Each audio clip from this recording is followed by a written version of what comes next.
Michael, who are you? Michael. No, Michael Blume I right now started a new role at Console. Brilliant. So what is your role? I started as a DevOps engineer. They are right now in cloud migration, and I'm helping with that. So Console is a company providing software for insurance companies for the use case of business-to-business insurances.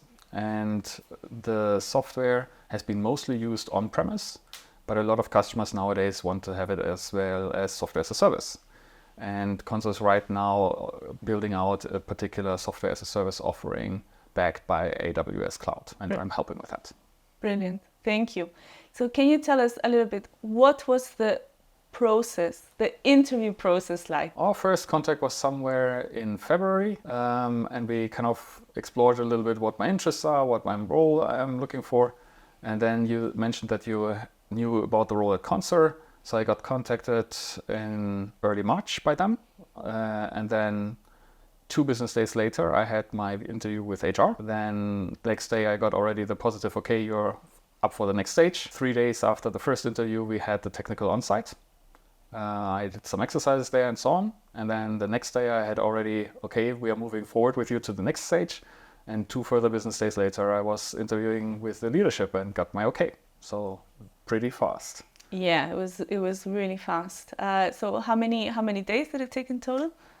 Overall, from the first interview to the last interview was 7 days. But if you consider kind of the build-up of talking to HR and the last okay, I would say less than 2 weeks. Less than 2 weeks for 4 stages. Yes.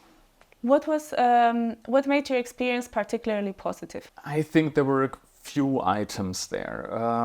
The first and most important probably was the fast communication, because this left me always in the certain what's next, where am I in the process. Another very important thing was the people I talked to and how human versus corporate they behaved. I really had the feeling they're talking to me there as a person. I'm not just a number or they're crunching through a to-do list of people, but they took their time, wanted to get to know me, but also made sure they shared a lot about themselves. And that helped to build this first initial connection. And that makes it far more human and far more interesting to actually go deeper, learn more about the company, be interested in it. Yeah, because initially they can publish as much as they want onto the first page. You will never have a full idea of what the job really looks like and what the company looks like. And hearing this now a little bit more from a human being that has been working there for a while and being able to interact and ask questions gives so much more. So now you've been working there for a while. Yes. How would you say, how open were they in their communication? How did they manage your expectations as well? They were pretty open, I would say, really, which made them also for a very good match afterwards. And there was one thing maybe to highlight as well that I asked for before signing up. That is a Schnuppertag, as you say in Switzerland, which is an on-site day where I would just work along another person and observe how day-to-day operation really looks like. The key difference to the interview stages is that I had the opportunity as well to interact with other people from other teams or observe how they are actually interacting amongst each other. And that tells you so much more about how the actual company culture is. And I saw something that was later on matched as well in my workday now, that there is a very familiar, open, very friendly and supportive work environment where people help each other, quick communications, very little process, that makes it all very appealing. It was something I was looking for, and coming from a very large corporation before, now stepping into a very more comparatively smaller company is really fulfilling to see. So you would say the interview process was a good reflection of what they are like? Correct. How open were you in your communication? I ask this because some candidates might be a little bit sensitive about communicating other processes. Sometimes I compare interviewing with dating, and there is a lot of parallels in the sense that if you hold back, people might sense that, yeah? So when you are on site and talking with people, it is a lot about rather showing the soft skills, yeah? Trust, integrity, how soft skills in are there communication barriers? Sometimes, well, how you look, smells, etc. can also influence. But I mean, it is about can I be with that person and do I want to work with that person? Yeah, there's the separate assessment whether you can do the job. Yeah, that's done by the skill assessment. That's done by looking at your CV. But in the on-site stages, it's a lot about that. Actually, can we connect? Yeah. Therefore, I try to make sure that I rather openly communicate what I'm looking for, what I liked, what I disliked. Prime example: the technical interview they gave me, I perfectly failed. It was very easy. I came from a very different technology stack, had 36 hours experience with the tools they asked me to prepare on. And yes, I only made it through 1/3 of the questions they asked me. But I was also very open and transparent about, well, this is how I failed. This is, I think, because the reasons for my not getting further and deeper. And this is how I would do it differently next time. I think they like this already. But actually the exercise was so interesting to me that I then worked the next day at home on the questions and then handed in my solution later on via GitHub. So I think that also probably gave them an impression, okay, this is a person that really likes to crack a nut or solve a problem and to learn and stretch himself, yeah, and not just there and treating them as well or their tasks as one out of many, a number in my interview processes with many companies. Yeah, so you really went the extra mile, completed the assignment afterwards to make sure you understood. So you talked about interviews and dating. How do you communicate that you have other options? Because I remember you had other processes in place at the time. Yeah, I think it's key for the other person to understand where they are as well with you. Yeah, so in the sense, are you really considering them? Or are they just there, your last basically resort, you fall back when nothing else is coming up? Yeah? Because they want a person that is motivated to be with them, and similarly you want an employer that is kind of motivated to have you. No? So in this case, I shared that I was interviewing still with another company and therefore needed a little bit more time as well to fully assess this, because both were very interesting options. The other part was as well that once I knew that I had actually offers from both, it is very tempting to assess things just with the salary, for example, or very high-level parameters. But based on my previous experience, as well as being on the other side, hiring manager in my former company, I also know that a lot of it comes down not only to this number, which is easy to compare on paper, but am I feeling stretched? Am I feeling home? Do I have the right colleagues? Do I feel this is the right thing for me in my life right now? And all of these other soft factors. And I was able to communicate with them as well what soft factors I really liked that made them unique in kind of the offering out of the different companies I was working with. And I think that gave them also some trust, and also it will help later on in the negotiation of the final package. Beyond compensation, what aspects do you look at in an offer? I am looking right now in my life to rather be not fully remote, but in a person that is on site. So hence it does matter, are my other colleagues on site? How does the office look like? How far away is the office? And these type of factors. The other part is I came from a huge corporation where diversity was an important aspect. And coming into Consor, I saw a high diversity for the small number of employees they have, which was very, very positive and reassuring that I would feel home there. And then the next important aspect was how much do I think I can learn there? And since it is a completely different stack and it's a different business, I came from rather IT software industry and now more finance oriented.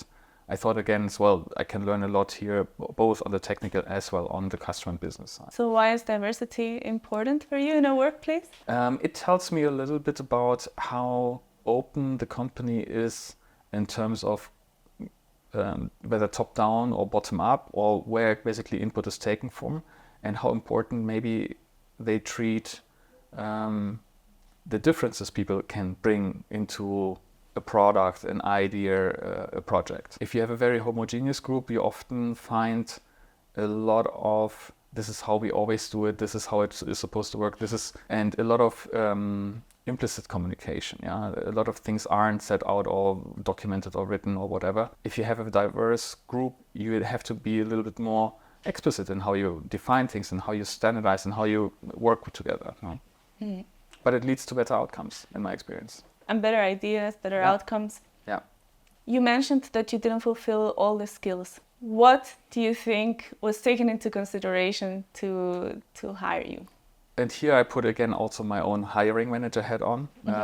If I have a blend, I usually have two things to fulfill: a role with a particular skill need, but at the same time I'm developing usually a team or the company into a certain direction, and then you need certain skills for that as well. So there's the thing what you bring as soft skills into the role and experience, as well as the technical know-how. I think what they saw in me was the aptitude to quickly learn the missing technical skills that gave them the trust, okay, even if it's not 100% match, if it's just 60%, the rest the person will learn on the job and it will still be fine. And the other part is then the experience I brought from the other company that is larger is often, okay, in our phase of growth, what can we learn from the people that have, or in companies that have grown already, yeah? Or from a person that has worked in a lot of other areas and with other skill sets, etc. What can we learn from that person? So I think looking more holistically into what the person will bring to your team often can open as well up and see other opportunities than beyond the immediate direct scope of the role. So as a hiring manager, when you hired technical profiles, how did you make sure to make room also for the soft skills? We usually had a blend of questions, and the key was there, beyond a pure technical problem, to also have questions that are around problem solving, abstraction and other abilities, as well as there was always the soft factor, okay, how is the vibe with the person? Yeah? Do you think it is a cultural fit to our company? So these things were assessed as well. There was also a set of interviews. It wasn't a single interview, to make sure not to be biased by the opinion of a single person, but to get more viewpoints onto the same person. Similarly here, when I was on site, there wasn't just a single person interviewing me. Multiple people came into the room to just kind of see observe me, feel me, whatever, see there, how is it to be with that person?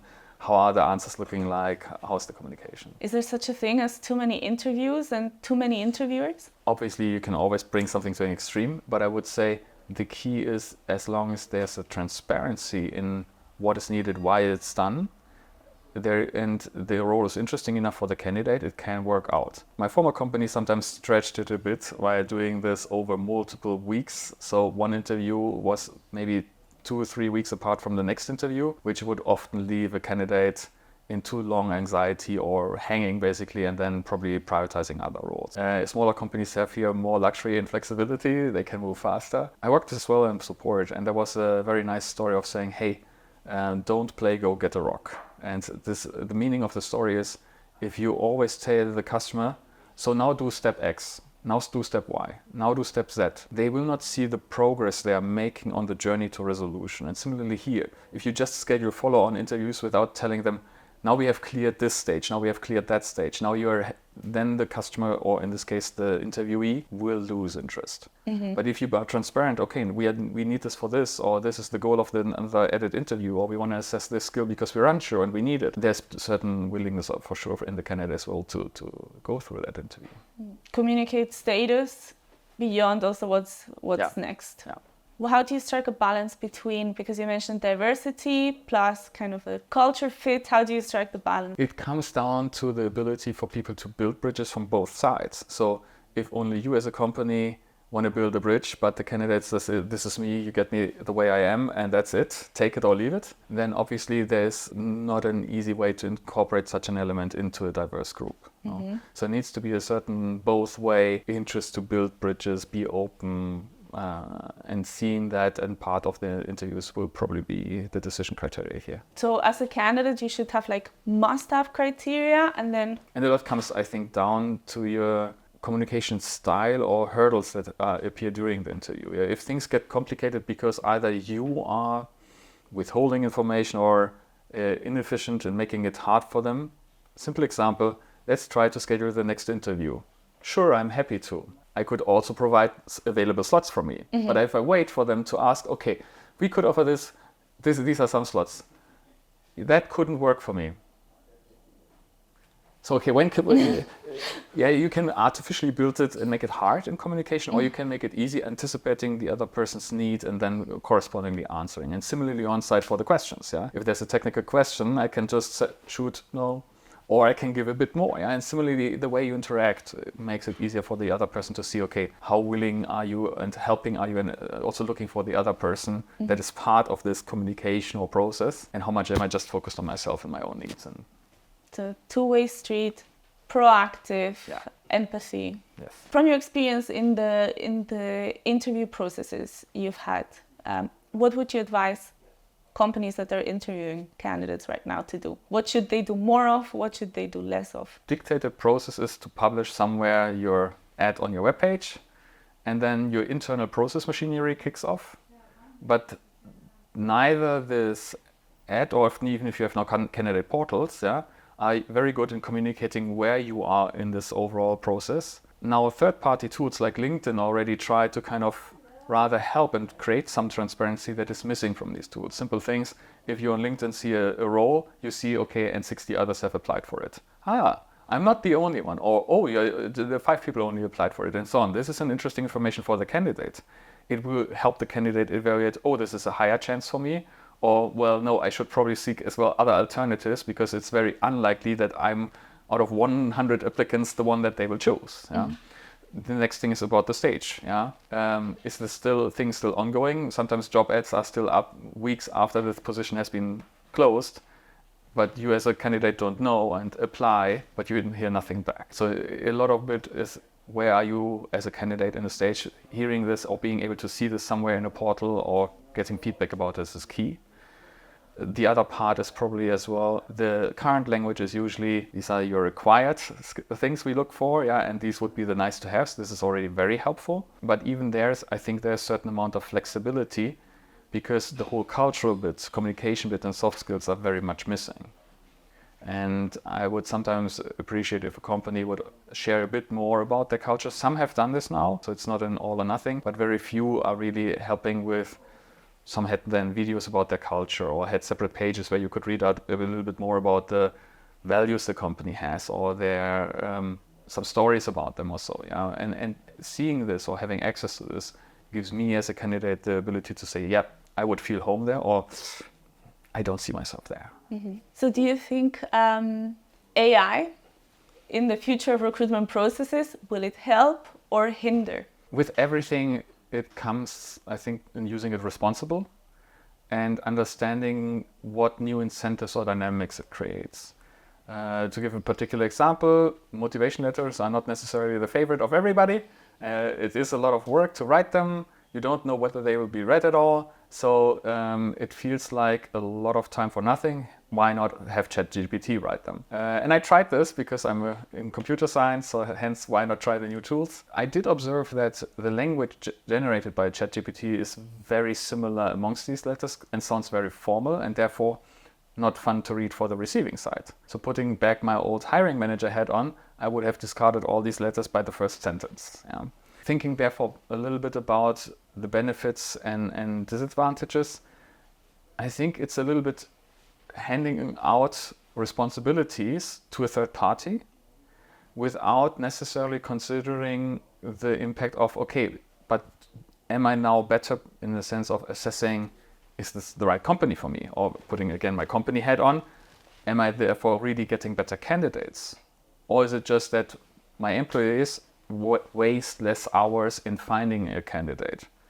But that doesn't consider if the candidate isn't a good one and we have to fire and find a new one and whatnot, the overall work is higher. But it always sounds so nice, well, work will be kind of avoided or reduced, but at what cost or what price? So I would say it will definitely happen more because people like to be lazy, and AI sounds like a promising thing to be able to do so. In order to do it responsible, I think both sides need to check in how and very closely track the numbers. How does it really affect my success rate or my business? Am I investing more, or am I actually investing really less afterwards? As a candidate, how would you feel about being interviewed by AI? Here again, a personal bias, I'm usually better talking than in written expression. So I could see myself actually excel better than if I just fill in the form. However, I could see as well other candidates struggling with that. And it creates this uncertainty. but a human would have whatever, yeah. There's a lot of this, but what if type of thinking on the candidate side, yeah, and shoulds and shouldn'ts and whatnot, and afterwards questioning, well, should I have mentioned this, or what if I answered that question differently? I'm not sure if AI really will help with that. It will save time on the employer side for sure. Will it yield better results and insights? I think there will still be biases baked into it. What is your advice for other candidates looking for a job right now? How can they stand out? The work they can do and help this way most is being very clear onto what your needs are, what you are exactly looking for. The clearer you are, the better you can communicate about it, and the better you can select the roles you apply for. At the same time, if it is a very niche thing, be aware of that and open up and see where you could otherwise learn more and grow. So it's not an all or nothing, but in a sense, if I come already, well, I could do 100 things and I don't really know whether I want to work with you, this is sensed by the other side, and then they will lose interest in you. Just a last one out of curiosity, more applicants on LinkedIn job adverts, are you more likely or less likely to apply? If it's still close to the publishing date, I would still apply. If it's 60 applicants and it's weeks on, probably not. So time matters.